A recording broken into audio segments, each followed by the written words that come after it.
Okay, so let's get started. I have got the AOA Studio Air Cream Foundation. I have it in the shade L1 and L2. Let's go ahead and get started with the L1. I'll actually do a swatch real quick. This is the L2. Okay. It feels very, very balmy. Okay. And the L1 looks fairer than it at first appears. I also am going to use this sponge. This is the Silky Cloud sponge, and it is from A2O Lab, and it's sort of like a little puff. I'm gonna try it without dampening it, and we'll just see what happens. Again, we were gonna try the L1. All right, let's see. Okay, so first thing first, I am seeing some pore situation. It's almost like over highlighting those pores. I'll get a close up in just a second. The sponge is nice, it's very soft. I don't know if you would need to dampen it. It is a bit matter than what I was expecting. I was expecting a bit more glow for this product. All right, so you can see what we've got for coverage. It's fine. I feel like I would like this a little bit better if it was a little bit glowier. It's a bit on the matte side, but it's not like looking pretty matte. It's looking a little bit dry and crusty, and I will get a up close look at this in just a second. Okay, so the sponge is fine and nice, but one thing you have to kind of consider is like getting into smaller, tighter spaces is a little bit more difficult because it's flat, and I know you can bend it and all this and that, but like it just seems like it's a little bit more difficult, and I might prefer a smaller sponge such as this than this one. It's not terrible, just personal preference at this point.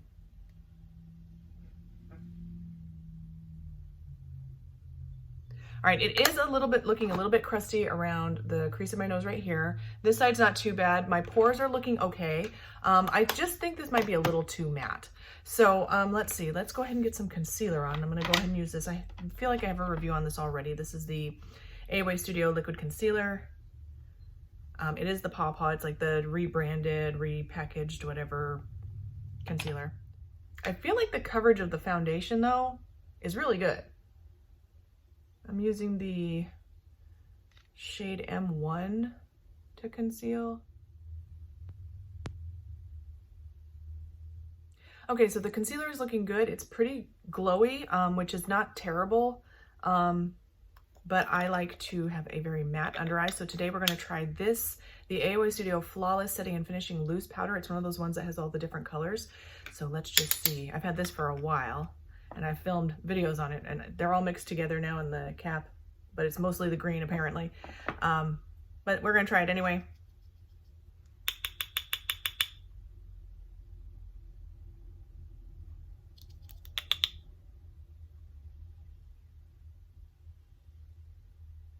Okay, I feel like with this type of a powder, you really have to be careful not to get too much of one color, because the first time I tried it, it was way too light, and it actually left a white cast like on my skin. So it's got the very light pink and purples, but it also has the green and, well, hold on, light pink, blue, green, and then a darker pink. So yeah, so just be careful you don't get too much of the lighter shades, and be careful you don't get too much of the darker shades or the green shades, or you will have that cast on your skin, from my experience. All right, moving on. I have this is the AOA Studio Perfect Setting Powder, or Perfect, however you're gonna say it. This is in the shade Brightening. They had other shades and stuff, but I think we need a little bit more glow today, because I'm feeling a little bit chalky today. So I'm just going to powder my whole face. I always powder, and yeah, I think that was a good choice actually, because it's feeling a little bit, it was feeling a little bit sticky still. This is a beautiful powder. You get 0.7 grams, but it's a lot of powder. I've had it for a long time. It's really nice.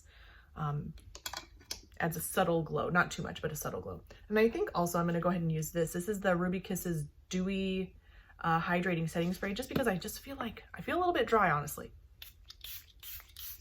I don't know how much that helped, but let's just move on. All right.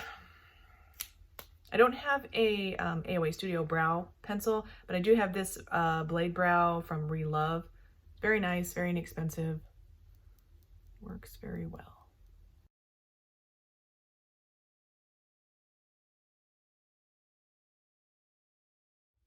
And I'm going to go ahead and use this. I've used this several times on my channel. This is the AOA Studio Hush Cream Sheer Blush in the shade Cupid. It is a potted cream blush. I really like it, like the shade, like the delivery system. It's very nice. Right here. Okay, and I'm going to go ahead and use this. This is the AOA Studio Dream Lift Mascara. It was actually really good.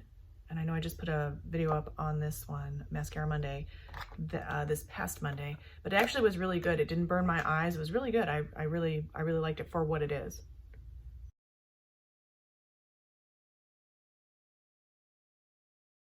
Okay, it's not working out the best for me today though. Better wipe some of this product off. Okay, it's looking terrible today. Oh my goodness. Okay, so I think for this mascara, you really got to wipe the brush off, because otherwise you're going to have spiky, sticking together lashes. It didn't do that to me the other day. I don't know why. These things happen. Let's move on. Okay, so today I have got the Mood Glow AOA Studio Color Changing Lip Oil, okay? This actually says it's called Bubbly Rose, but they all looked the same, and I thought it was just like one of those shade changings where they didn't have different colors. I'll put any updated information I find out about that in the description, but this one is called Bubbly Rose. Let's try it. I don't care too much about color changing makeup products. I've tried them before. They're fine, I guess. It smells like roses though. I like that. It feels so nice. It does feel like an oil, but it feels kind of like a gel oil, which I would like much better any day than just a straight up oil. It looks pretty. I think it goes well with the blush. Something like this you probably could use as a blush as well. But let's just do a little swatcheroo.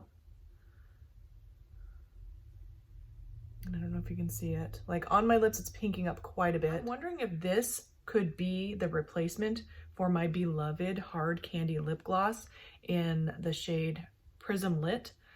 They discontinued that, but that was my favorite lip gloss ever. Everybody loved it. Everybody talked about it. Everybody asked me about it, and they discontinued it. I don't know why.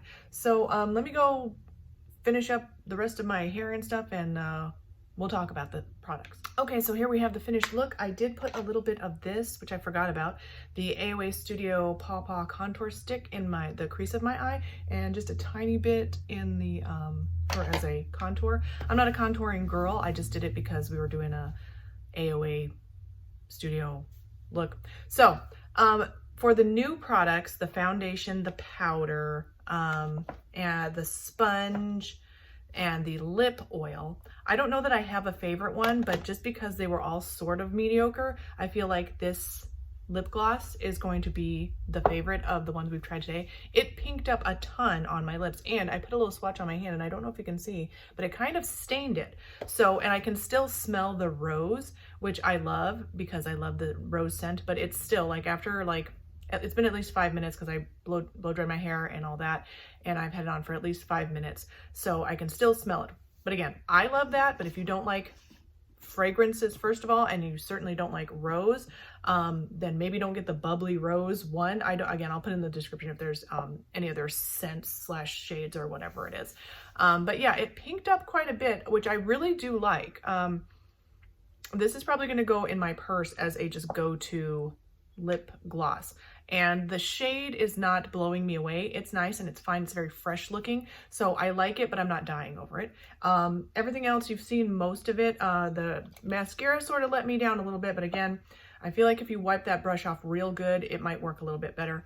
The foundation, I think, is okay. If you're looking for a matte cream foundation, you might really like this product. I feel like it's just a little too matte, and it's a little too, it caked up a little bit around my nose, so I didn't love that. Everywhere else is looking good and fine. No problem everywhere else. The sponge, which was a newer purchase, is fine. If you're looking for a sponge like this, I don't think you will hate it. It's nice that it has the little tab to hold, for your fingers to hold on to. It's a little bit thicker than your standard sponge that might come in any other compact foundation. So I kind of like that. The problem that I had in the past with these types of flat foundation sponges is that they were awkward to hold, but since this is a little bit thicker, it's a little bit easier, and it has the strap, so that makes it a little bit easier as well. I do feel like I kind of prefer a regular teardrop shaped sponge though, because it's easy to hold, and then the tip of it gets into the little corners of your face a little bit easier, in my opinion. But I don't think it's bad, and if you're looking for a sponge like this, you might give it a go and you might like it. What's next? This powder, again, I already talked about this a little bit, but it's okay.